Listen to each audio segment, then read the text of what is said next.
Hello. Check check. Okay.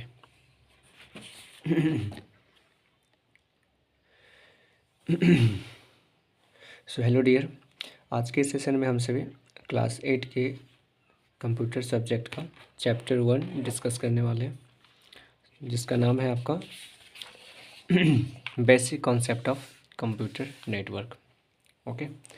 तो class 8 chapter 1 basic concept of computer network यानी कि computer network हम आज डिस्कस करेंगे, जिसमें हमारा कंप्यूटर नेटवर्क के इस चैप्टर का ओवरव्यू रहेगा और आपके ऑब्जेक्टिव का सॉल्यूशंस होगा। ठीक है। तो इस सेशन का मेन मोटो है चैप्टर 1 का ओवरव्यू और साथ ही साथ इसके ऑब्जेक्टिव का सॉल्यूशन। तो सबसे पहले हम चैप्टर को समझ लेंगे कि चैप्टर क्या बोलता है, उसके बाद हम ऑब्जेक्टिव का सॉल्यूशन करेंगे। यदि मैं क्लास 8 की बात करूँ तो क्लास 8 में कंप्यूटर सब्जेक्ट के अंतर्गत आपका टोटल 9 चैप्टर है, जिसमें से फर्स्ट चैप्टर है आपका basic concept of computer network. Okay. So let's begin this session. तो सबसे पहले समझते हैं कंप्यूटर नेटवर्क होता क्या है। ओके। तो कंप्यूटर नेटवर्क बेसिकली क्या होता है, एक ग्रुप ऑफ कंप्यूटर्स होते हैं। जैसे कि मान लीजिए आपके पास दो या दो से अधिक कंप्यूटर है और वो सारे कंप्यूटर आपस में कनेक्टेड है। तो उस आपस में जब कनेक्टेड हो जाता है सारे कंप्यूटर्स, उसी को हम बोलते हैं कंप्यूटर नेटवर्क। ओके। तो कंप्यूटर का ग्रुप हमारा कंप्यूटर नेटवर्क कहलाता है, जिसमें क्या होती है, तो काफ़ी सारे हमारे एडवांटेज हो जाते हैं जब हम कंप्यूटर्स को आपस में एक दूसरे के साथ कनेक्ट कर देते हैं। तो उसमें हमारा रिसोर्सेज शेयरिंग होता है, डेटा शेयरिंग होता है, कम्युनिकेशन हो पाता है, सेंट्रलाइज मैनेजमेंट ऑफ रिसोर्सेज हो पाते हैं, उसके अलावा रिड्यूस रिडंडेंसी होता है, उसके अलावा डेटा सिक्योरिटी, यानी कि ये सारे बेनिफिट हमें मिल जाते हैं यदि हम एक कंप्यूटर नेटवर्क में जुड़ जाते हैं। तो सबसे पहला जो एडवांटेज है वो है आपका रिसोर्स शेयरिंग, यानी कि सपोज कीजिए आपके पास एक कंप्यूटर सिस्टम है और आपके पास प्रिंटर नहीं है, तो आपको प्रिंट करने के लिए किसी दूसरे की जगह पे जानी होगी, तब जाके आपके पास प्रिंट निकल पाएगा। वहीं यदि आप एक कंप्यूटर नेटवर्क में जुड़े हुए हैं और आपके पास यदि प्रिंटर नहीं है, तो आप क्या कर सकते हैं, अपने डेटा को अपने जुड़े हुए अदर कंप्यूटर सिस्टम के पास सेंड कर सकते हैं और यदि उसके पास प्रिंटर है तो वो उस चीज़ को प्रिंट कर देगा, यानी कि आपको कहीं जाने की ज़रूरत नहीं पड़ेगी। तो रिसोर्सेज शेयरिंग हो जाएगा, जैसे कि आपके पास प्रिंटर नहीं है उसी प्रकार हो सकता है मॉडेम को भी हम एक दूसरे के साथ शेयर कर सकते हैं, फैक्स मशीन, सीडी राइटर, तो काफ़ी सारे जितने भी पेरिफेरल डिवाइसेस होते हैं वो सारे एक दूसरे के साथ हम शेयर कर सकते हैं। तो वो सारी चीज़ें तब हो पाएगी जब हम अपने एक कंप्यूटर नेटवर्क से जुड़े हुए रहेंगे। ओके। उसी प्रकार डेटा शेयरिंग होता है, यानी कि हम अपने डेटा को भी एक दूसरे के साथ शेयर कर सकते हैं और कम्युनिकेशन हो पाता है। उसके अलावा मैनेजमेंट में यदि हम देखें तो मैनेजमेंट सबसे बेस्ट पॉइंट हो जाता है नेटवर्क के अंतर्गत, कि वहाँ हम चीज़ों को मैनेज कर पाते हैं। ये सबसे बेस्ट एडवांटेज होता है कंप्यूटर नेटवर्क के अंतर्गत। तो ये सारे तभी पॉसिबल है जब हम एक कंप्यूटर नेटवर्क के साथ जुड़े हुए हैं। ओके। तो कंप्यूटर नेटवर्क में बनाने के लिए हमें क्या क्या रिक्वायरमेंट होती है, तो कुछ डिवाइस की रिक्वायरमेंट होती है, जिसमें से फर्स्ट रिक्वायरमेंट है हमारा वर्क स्टेशन। ओके।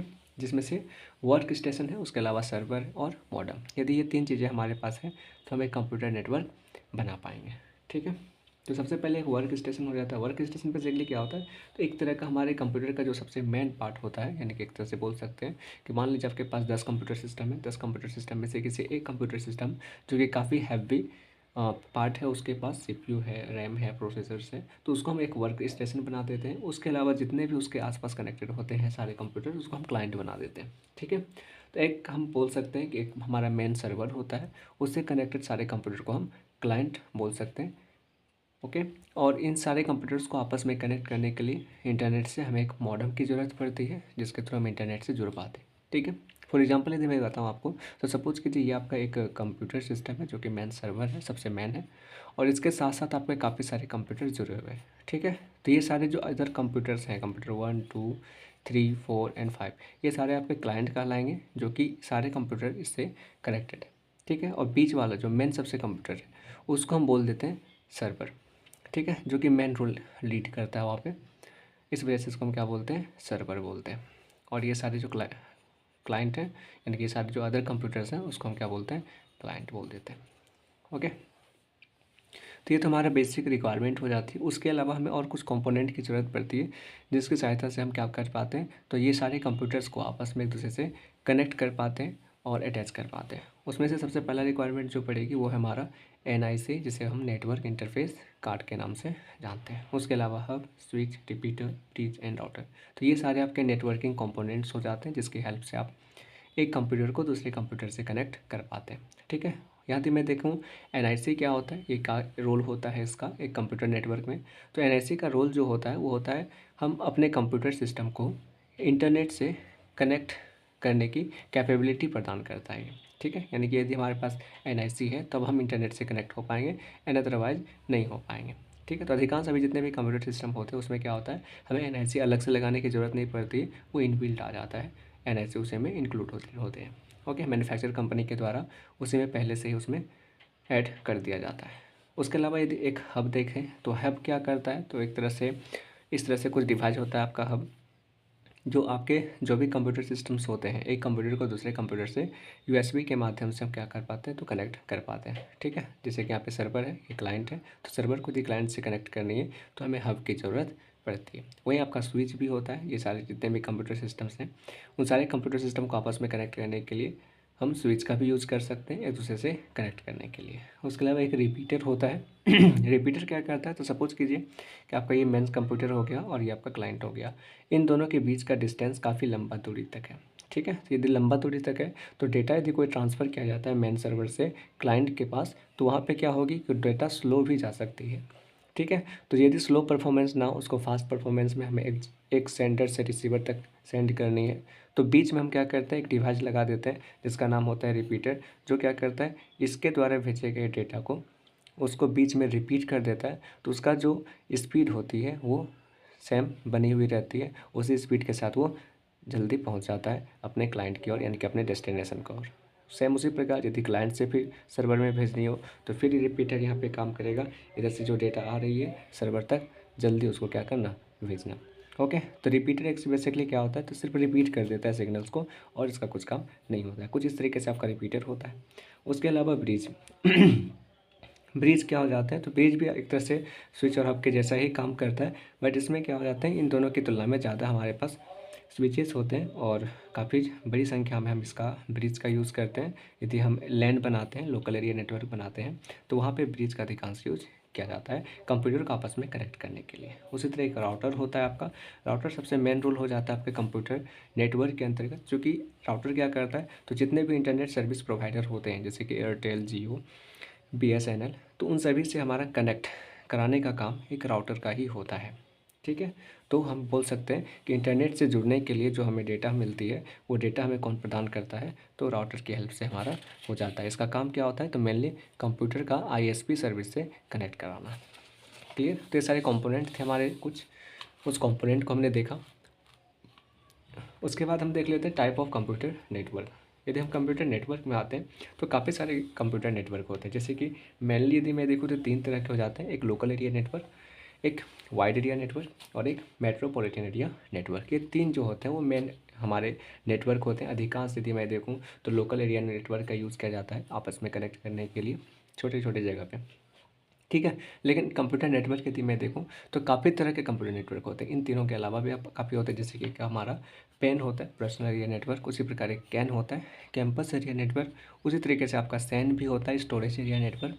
तो इस तरीके से अलग अलग तरह का कंप्यूटर नेटवर्क वो डिपेंड करता है कि यूजर को कितना रिक्वायरमेंट है और किस हिसाब से उसको आपस में कंप्यूटर को कनेक्ट करनी है। ठीक है, तो हमारी रिक्वायरमेंट भी पड़ती है, यूजर को जैसा रिक्वायरमेंट होता है वो वैसा कंप्यूटर नेटवर्क का निर्माण कर लेता है। यदि मेनली पूछा जाए how many type of computer network, तो आपको 3 याद रखनी है, एक LAN लैन, मैन और एक वैन।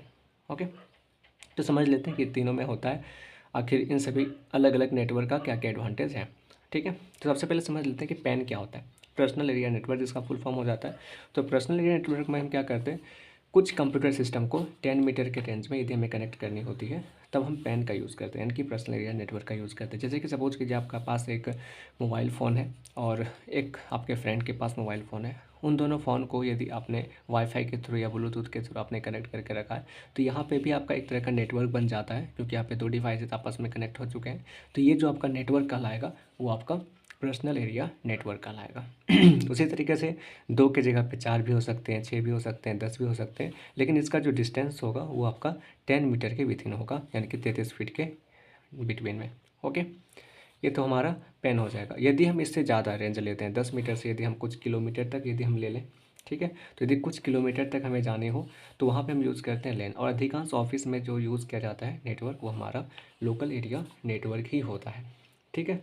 इन दोनों में सबसे बेनिफिट ये है कि लैन यदि हम बनाते हैं तो लैन का जो बैंडविड्थ होता है यानी कि स्पीड जो होती है डेटा ट्रांसफ़र करने की वो होती है 1000 Mbps पर सेकेंड।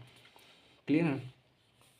तो ये हमारा बेस्ट एडवांटेज हो जाता है। इस वजह से जितने भी स्कूल्स होते हैं, लेबोरेटरी होते हैं, यूनिवर्सिटीज़ कैंपस होते हैं, ऑफिस बिल्डिंग होते हैं, इन सभी में लोकल एरिया नेटवर्क का यूज़ किया जाता है। और छोटे छोटे नेटवर्क जैसे कि आपको वीडियो गेम कंसल्ट करनी है या फिर स्पीकर को एक डिवाइस से दूसरे डिवाइस में कनेक्ट करनी है, या फिर कोई एक PDF फाइल है एक मोबाइल से दूसरे मोबाइल में PDF फाइल सेंड करनी है, तो छोटे मोटे नेटवर्क बनाने के लिए हम पेन का यूज़ करते हैं। और उसी में यदि हम बड़े पैमाने पर आ जाएँ, काफ़ी सारे हमारे पास कंप्यूटर सिस्टम है, तो वहाँ पे हम लोकल एरिया नेटवर्क बना लेते हैं, ठीक है। अधिकांश यूज यदि मैं देखूँ नेटवर्क में तो लोकल एरिया नेटवर्क का ही होता है।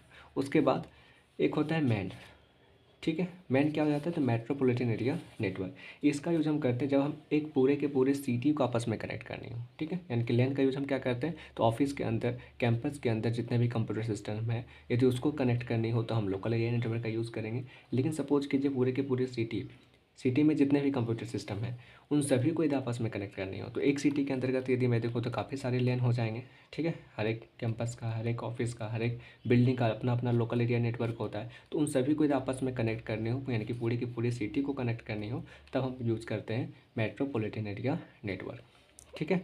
उसी तरीके से यदि मैं पूरे की पूरी सिटी को छोड़ दूँ और पूरे का पूरा वर्ल्ड वाइड यदि हमें कनेक्ट करनी हो, यानी कि जितने भी कंट्रीज़ हैं पूरे के पूरे वर्ल्ड में, उन सारे कंट्री में जितने भी कंप्यूटर सिस्टम हैं उन सभी को आपस में यदि कनेक्ट करनी हो, ठीक है, तो हम वहाँ पे यूज़ करते हैं wide area network. Wide area network का सबसे अच्छा एग्जांपल है आपका इंटरनेट, वर्ल्ड वाइड वेब, ठीक है। सबसे बेस्ट एग्जांपल है क्योंकि वो क्या है, हमारा वर्ल्ड वाइड कनेक्टेड है इंटरनेट में, ठीक है। इंटरनेट में क्या है, तो सारे कंप्यूटर आपस में कनेक्टेड हैं। तो इंटरनेट यदि पूछा जाए कौन सा नेटवर्क है तो आपका हो जाएगा वैन यानी कि वाइड एरिया नेटवर्क। इसका डिस्टेंस क्या होता है, तो ऑल ओवर द वर्ल्ड होता है। मेट्रोपॉलिटन एरिया का डिस्टेंस क्या होता है, तो हमारी पूरे के पूरे सिटी को कनेक्ट करता है जिसके अंदर काफ़ी सारे लेन होते हैं। और लेन क्या होता है, तो कुछ मीटर, कुछ ऑफिसेस में यदि मैं देखूँ कैंपस के अंदर यदि सारे कंप्यूटर सिस्टम को आपस में कनेक्ट करनी हो तब हम वहाँ पे लोकल एरिया नेटवर्क का यूज़ करते हैं। और यदि उससे भी छोटा एक दो डिवाइस को सिर्फ आपस में कनेक्ट करनी हो तो हम पेन का यूज़ करेंगे। क्लियर। तो ये सारे आपके नेटवर्क हो गए। उसके अलावा एक होता है कैंपस एरिया नेटवर्क जो कि पर्सनल एरिया नेटवर्क और लोकल एरिया नेटवर्क के जैसा ही होता है। यदि छोटा सा कोई आपका एक कैंपस है, जैसे कि एक लाइब्रेरी है, एक हॉस्टल है और आपका एक स्कूल है, इन सभी को आपस में यदि कनेक्ट करनी हो तो आप वहाँ पे कैंपस एरिया नेटवर्क का यूज़ करते हैं आपस में कनेक्ट करने के लिए। क्लियर। तो सारे मेन पॉइंट्स हमने देख लिए कि पेन क्या होता है, लैन क्या होता है, मैन क्या होता है, उसी प्रकार वाइड एरिया नेटवर्क क्या होता है और कैंपस एरिया नेटवर्क क्या होता है। अब समझते हैं नेटवर्क टोपोलॉजी, ठीक है। नेटवर्क टोपोलॉजी क्या होता है, टोपोलॉजी बेसिकली क्या हो जाती है, जैसे मान लीजिए आपने कोई कंप्यूटर नेटवर्क बनाया, सपोज कीजिए आपने लोकल एरिया नेटवर्क ही बनाया। तो लोकल एरिया नेटवर्क में क्या किया हमने कि एक सर्वर था हमारा हमारा ठीक है, एक सर्वर, और एक सर्वर से हमने क्या किया, काफ़ी सारे कंप्यूटर सिस्टम को आपस में कनेक्ट कर दिया, ठीक है। कितने के रेंज में, तो कुछ किलोमीटर के रेंज में, क्योंकि एक ऑफिस एक बिल्डिंग ज़्यादा रेंज में नहीं होता, कुछ ही डिस्टेंस होती है, कम ही दूरी होती है उसकी। तो सपोज़ कीजिए हमने क्या किया, कनेक्ट कर दिया एक सर्वर से ये सारे कंप्यूटर्स को, ठीक है। लेकिन कनेक्ट करने के लिए जिस तरीके का हमने यूज़ किया, यानी कि उसका जो स्ट्रक्चर हमारा हुआ, जैसे सपोज कीजिए यहाँ पे हमने क्या किया, एक कमेंट बनाया और अलग अलग डिवाइस को अलग अलग वायर से हमने कनेक्ट कर दिया। तो यहाँ पे जो स्ट्रक्चर है एक मेन सर्वर से कंप्यूटर को कनेक्ट करने का, ये स्ट्रक्चर ही हमारा टोपोलॉजी कहलाता है, यानी कि किस तरीके से हम कंप्यूटर को आपस में जोड़ते हैं, ठीक है। तो जोड़ने का जो तरीका होता है उसी को हम टोपोलॉजी बोलते हैं। तो टोपोलॉजी यदि मैं देखूँ तो काफ़ी सारे अलग अलग टोपोलॉजीज़ हो जाते हैं, जैसे कि बस टोपोलॉजी होता है, ठीक है। उसी प्रकार आपका रिंग टोपोलॉजी होता है, स्टार टोपोलॉजी होता है, tree topology and mesh topology, ठीक है। तो ये सारे अलग अलग तरीके हो जाते हैं जिसके थ्रू हम क्या कर पाते हैं, कंप्यूटर को आपस में कनेक्ट कर पाते हैं। तो ये बेसिकली कोई फंडा नहीं होती है, हम कोई भी इसमें से यूज़ कर सकते हैं, कोई ज़रूरी नहीं कि हमको ट्री टोपोलॉजी ही बनानी है या मैश टोपोलॉजी ही बनानी है।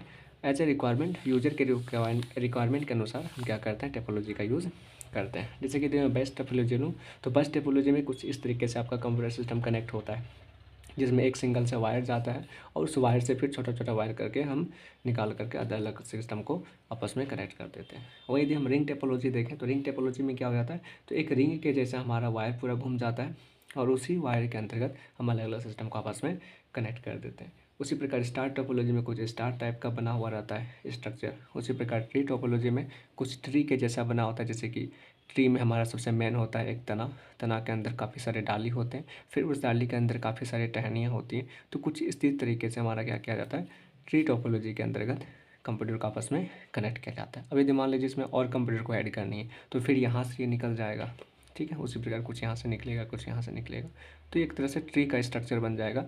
इस वजह से इसको हम बोलते हैं ट्री टोपोलॉजी। इसी प्रकार एक मैश टोपोलॉजी होता है। तो मैश क्या हो जाता है, तो इसमें अधिकांश क्या होता है, जो भी अलग अलग तरह के टोपोलॉजीज हैं उन सारे टोपोलॉजी को आपस में एक दूसरे से कनेक्ट करनी हो, तो हम यहाँ पे यूज़ कर लेते हैं मैश टोपोलॉजी, जिसमें हम क्या बोलते हैं इसको, हाइब्रिड टोपोलॉजी भी बोल सकते हैं, क्योंकि सारे टोपोलॉजीज का इसमें मिक्सरन हो जाता है, यानी कि मिक्सचर पार्ट हो जाता है ये, ठीक है। तो इस तरीके से हमने टेपोलॉजी को भी देख लिया। टेपोलॉजी हमने क्या समझा, तो टेपोलॉजी बेसिकली क्या होता है, तो कंप्यूटर को आपस में कनेक्ट करने का एक स्ट्रक्चर होता है और कुछ नहीं। क्लियर। नेक्स्ट हमारा ट्रांसमिशन। यदि हम कंप्यूटर नेटवर्क की बात कर रहे हैं तो ट्रांसमिशन हमारा सबसे बेस्ट हो जाता है और सबसे मस्ट भी हो जाता है पार्ट को समझना कि ट्रांसमिशन मीडिया क्या होता है, ठीक है। जैसे कि मान लीजिए हमने क्या किया, कंप्यूटर नेटवर्क में आपस में कंप्यूटर को कनेक्ट कर दिया, लेकिन किस मीडियम से हमने कनेक्ट किया, वायर के थ्रू किया या वायरलेस के थ्रू किया। तो ट्रांसमिशन मीडिया जो हो गया वो दो तरीके से हो जाते हैं, एक वायर्ड और एक वायरलेस। क्योंकि अभी हम क्या करते हैं, तो कुछ को वायर के थ्रू भी कनेक्ट कर सकते हैं और कुछ को बिना वायर, जिसको हम बोल सकते हैं वायरलेस ट्रांसमिशन, ठीक है। तो किस तरीके से किस मीडियम का हम यूज़ करते हैं वही हमारा ट्रांसमिशन मीडियम कहलाता है।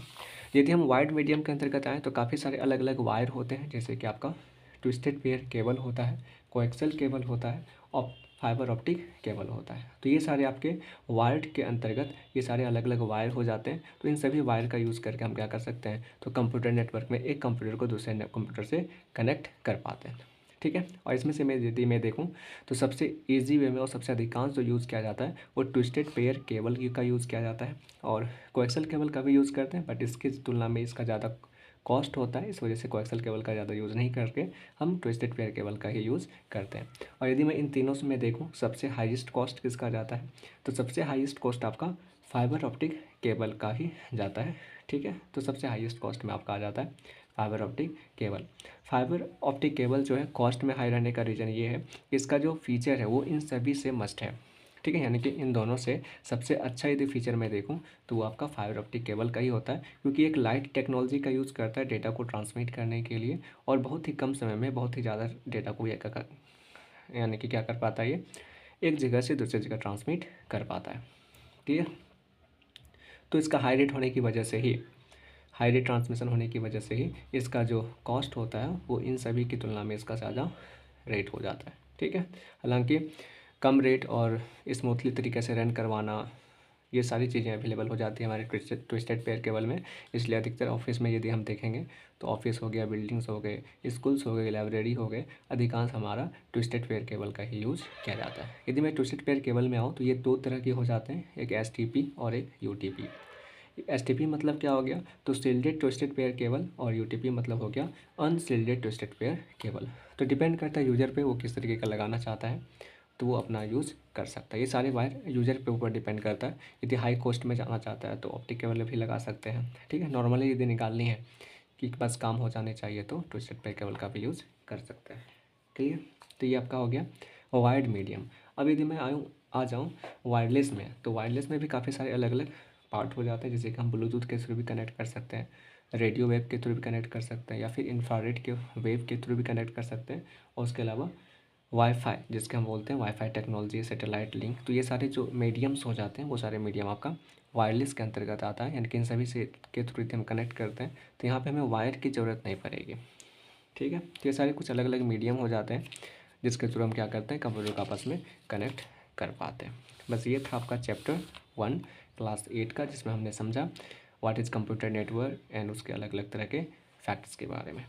क्लियर। अब हम बात करेंगे ऑब्जेक्टिव का। जो ऑब्जेक्टिव है आपका A, B एंड C। तो ABC तीनों का हमने आंसर को जाननी है। हमारा मोटो भी सेशन का यही था कि पहले तो हम ओवरव्यू लेंगे चैप्टर का, उसके बाद हम ऑब्जेक्टिव का सॉल्यूशन करेंगे। तो हमने ओवरव्यू कंप्लीट हो गया, अब पार्ट होगा हमारा ऑब्जेक्टिव सॉल्यूशन। ओके ओके, तो चलिए स्टार्ट करते हैं अपना ऑब्जेक्टिव। पार्ट 1 हम देख लेते हैं। पार्ट 1 का फर्स्ट क्वेश्चन बोलता है which of the following is not an advantage of networking, इनमें से कौन सा नेटवर्किंग का एडवांटेज नहीं है। तो यदि मैं देखूँ तो resources sharing, data security, sharing electricity and reduce latency. तो इसमें जो आपका शेयरिंग इलेक्ट्रिसिटी है ये आपका नेटवर्किंग का एडवांटेज नहीं है, ठीक है। बाकी बात आपका रिसोर्सेज शेयरिंग, डेटा सिक्योरिटी और रिड्यूस रिटेंसी ये सारे आपके एडवांटेज हो जाते हैं। सेकंड क्वेश्चन में देखूँ तो सेकंड बोल रहा है which type of network cover a large geographical area in different countries of the world. यदि हम देखें तो पूरे के पूरे वर्ल्ड वाइड यदि हम कंप्यूटर को कनेक्ट करते हैं, कवर करते हैं, तो उसके लिए मैंने बताया था अभी जस्ट कि हम वाइड एरिया नेटवर्क का यूज़ करते हैं, ठीक है, पूरे के पूरे वर्ल्ड वाइड कंप्यूटर सिस्टम को आपस में कनेक्ट करने के लिए। क्लियर। नेक्स्ट क्वेश्चन है which of the following network device is use to amplify the signal in network. यदि हम एम्पलीफिकेशन की बात करते हैं तो सिग्नल को एम्पलीफिकेशन करने के लिए रिपीटर का यूज़ करते हैं, ठीक है। तो option number C is the right. Next question है अ टेक्नोलॉजी इज विच, क्या बोला, a technology in which every device is connected to other device is called. ठीक है, एक ऐसा टेक्नोलॉजी जिसमें क्या होता है कि सारे डिवाइस एक दूसरे से कनेक्टेड होते हैं, तो कौन सा टेक्नोलॉजी कहलाता है। तो जो टेक्नोलॉजी होता है हमारा वो मैश टेक्नोलॉजी कहलाता है, जिसमें क्या होता है सारे डिवाइस एक दूसरे से आपस में कनेक्ट हो जाते हैं। ओके। नेक्स्ट क्वेश्चन है which of the following is not an example of wired transmission. इनमें से कौन सा वायर ट्रांसमिशन का एग्जाम्पल नहीं है, यानी कि जिसमें वायर का यूज़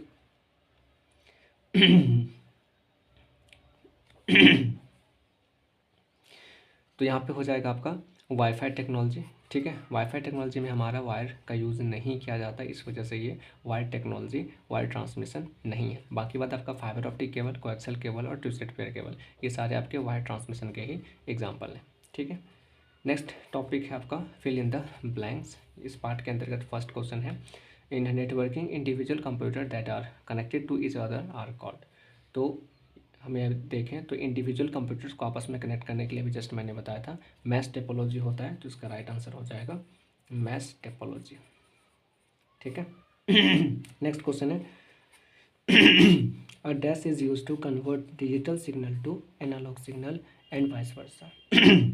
तो यदि हम देखें डिजिटल सिग्नल को एनालॉग सिग्नल में कन्वर्ट करने का, तो उसके लिए हम मॉडम का यूज़ करते हैं। मॉडम का यूज़ किया जाता है डिजिटल सिग्नल को एनालॉग सिग्नल में कन्वर्ट करने के लिए।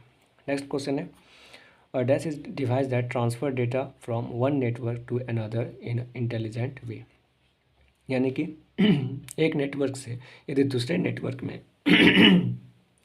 यदि हमें डेटा को भेजनी है तो उसके लिए हम किसका यूज़ करेंगे, तो हम यूज़ करते हैं राउटर का यूज़ करेंगे, ठीक है। राउटर का यूज़ करके हम क्या करते हैं एक नेटवर्क से दूसरे नेटवर्क में डेटा ट्रांसफ़र कर देते हैं। नेक्स्ट क्वेश्चन है the process of connecting computer together in a network is called. ठीक है, तो अभी मैंने जस्ट बताया था कंप्यूटर को आपस में कनेक्ट करने का जो प्रोसेस होता है, जो जरिया होता है, वो हमारा टेपोलॉजी कहलाता है, ठीक है। तो टेपोलॉजी बेसिकली क्या हो जाता है, तो टेपोलॉजी एक ऐसा प्रोसेस हो जाता है जिसके थ्रू हम कंप्यूटर को आपस में कनेक्ट कर पाते हैं। तो राइट आंसर टेपोलॉजी हो जाएगा। लास्ट है फिल इन द ब्लैंक्स में radio wave communication have a frequency range. तो रेडियो वेव में यदि मैं देखूँ तो रेडियो वेव का जो फ्रीक्वेंसी होता है वो 3 किलो हार्ट्ज से लेकर के 3 गीगा हार्ट्ज तक इसका फ्रीक्वेंसी होता है, ठीक है। चलिए पार्ट सी में हम देख लेते हैं ट्रू एंड फॉल्स में।